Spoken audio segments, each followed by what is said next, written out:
Cheers. Cheers. Welcome to Bitter Reality Brewing.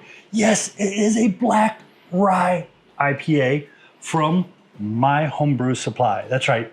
Yeah, Robert sent this to me. It's extra dark. Yeah, extra dark. Got a hint of roast. I've been drinking it. Drew hasn't tried it, so he's going to try it now. Give you a quick rundown on it. And yes, if you haven't checked out My Brew Supply, he's in Ohio. I'll leave all the information down below. But this is called Bitter Reality Black Rye IPA as a courtesy and a thank you to me, which I definitely appreciate. And huge cheers out there to Robert. Barbecue Larry's been there. Clay from Jaded Brewing. So if you're in that area or you're even in Chicago, it's worth a trip. Go check him out. Say hi. Let him know I sent you. Definitely appreciate it. I'm not going to go down the recipe huge. I am going to mention a few things. One, I did modify it just a tiny bit. So it had some Chinook for 60-minute and 20-minute. It had some Centennial, a little bit on the zero, and then 1.5 ounces on the dry hop. Yeah, I threw all 2 ounces into the zero, did a little whirlpool for about 5 minutes, and then I added, which that's what I'm telling you. When you're buying a kit from Robert at My Brew Supply, you can say, hey, hook me up. I know it's going to cost extra. I want to change it up a bit. And I threw in 2 ounces of Lupo Max Chinook I had in the freezer. It was the last 2 ounces. Had 2 ounces of Centennial, threw that into the dry hop. I don't feel like it's as dry hopped as I would like, but it is dry hopped. He really did some research on me. Yeah, I love rye. I love black IPAs. I love Chinook. I love Centennial. He knows I just had a Founders Centennial IPA, which is a great IPA. Always solid. Yeah, very solid beer.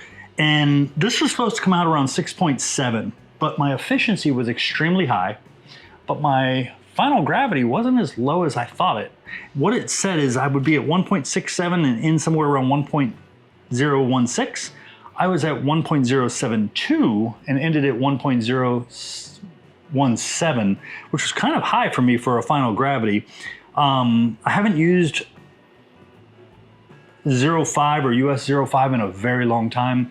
I quit using that in 0.4 because I didn't care for them, but it was my fault because I didn't have good temperature control.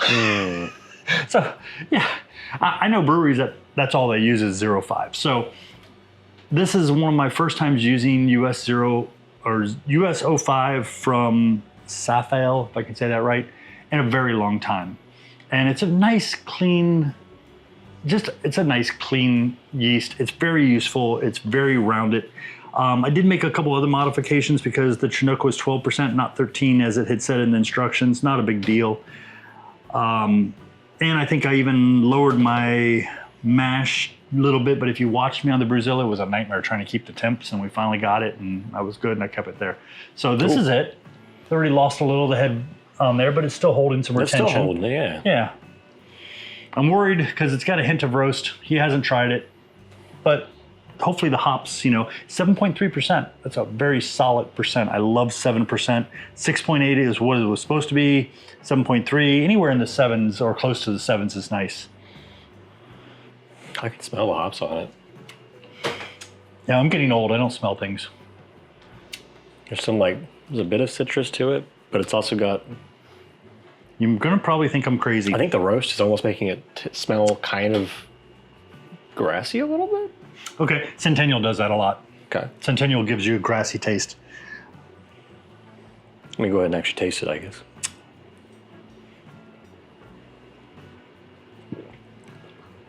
You were warning me, there's like a hint of roast in this.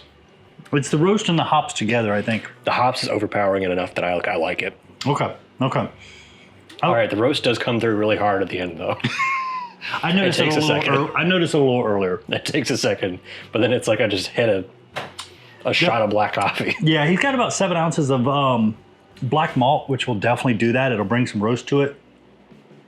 The chocolate wheat is smooth. I mean, if you wanted to, I guess you could try to, adjust for it, but it's very, very smooth. I mean, super smooth. I think one of the reasons it's so smooth, other than the chocolate wheat, is he had 4 ounces of flaked oat.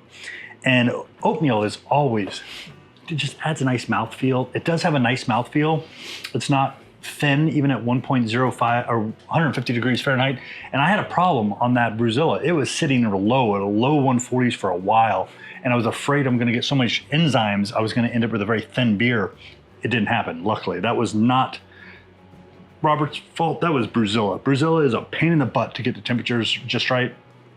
I'm working on it. I'm learning the system. I've never had a system be that big of a pain to get the temperatures just right, but I'm getting there. And a lot of that's to you, the viewers, because you've been helping me.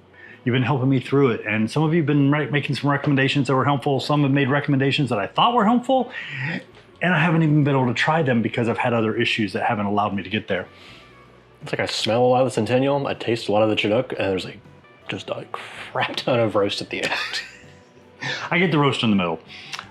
He's not a big coffee fan, so if you're not a coffee fan, this may not be for you, but if you like a good black IPA with a little bite of roast, I get the roast in the middle. He's getting it at the end.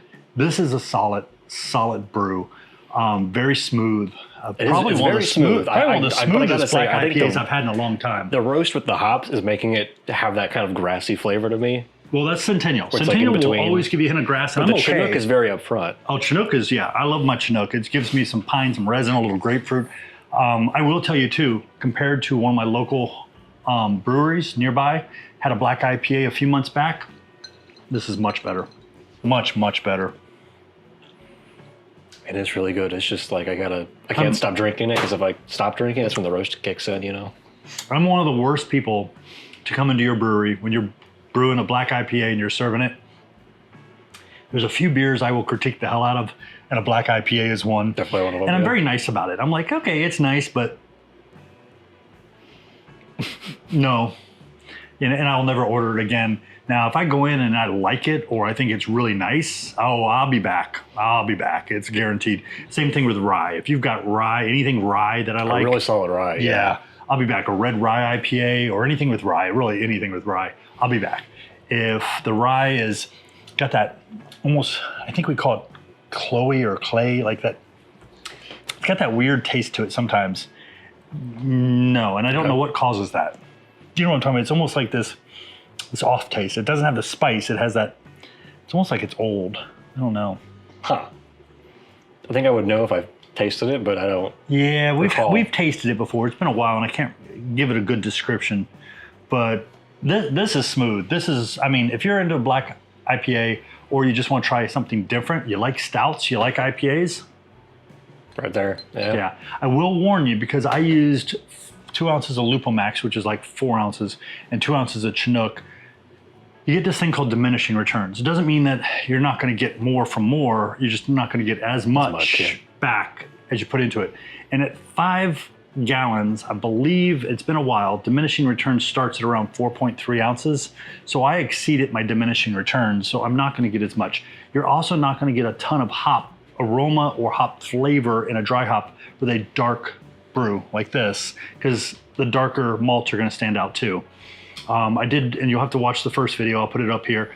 I did modify my brewing salts just specifically because this was a black IPA, above and beyond a normal IPA, to compensate for the acidity that I might get from some of the dark malts.